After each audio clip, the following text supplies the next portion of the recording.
ថ្ងៃនេះខ្ញុំបង្កើតកម្មវិធីមួយដើម្បីប្រកួតប្រជែងគឺកម្មវិធីការផ្សព្វផ្សាយបញ្ចុះតម្លៃ 10% របស់ផលិតផលម៉ាក់ EE នេះការចូលឆ្នាំខ្មែរប្រពៃណីខាងមុខនេះ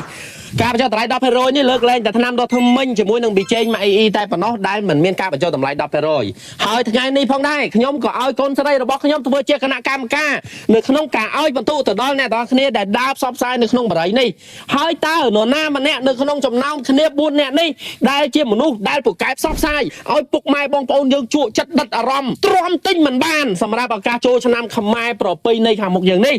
ដូច្នេះកម្មវិធីយើងចាប់ផ្ដើម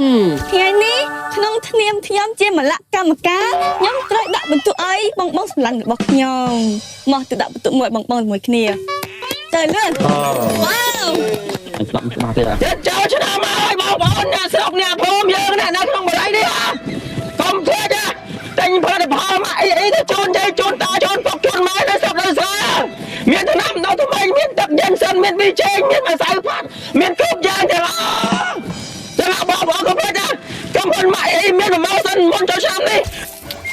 បាទសួស្តីពុកម៉ែបងប្អូនក្នុងឱកាសបញ្ចូលឆ្នាំខ្មែរប្រពៃណីផលិតផលម៉ាក់អីបានចូលតម្លៃ 10% យើងមកប្រាក់ចូលធ្វើខ្មែរប្រពៃណីជាតិយើងនេះក្រុមហ៊ុនម៉ាក់អី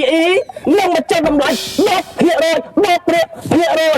គ្រប់ផលិតផលលើកលែងតែថ្មីមកថ្មីនឹងប៊ីចេងទេបងប្អូន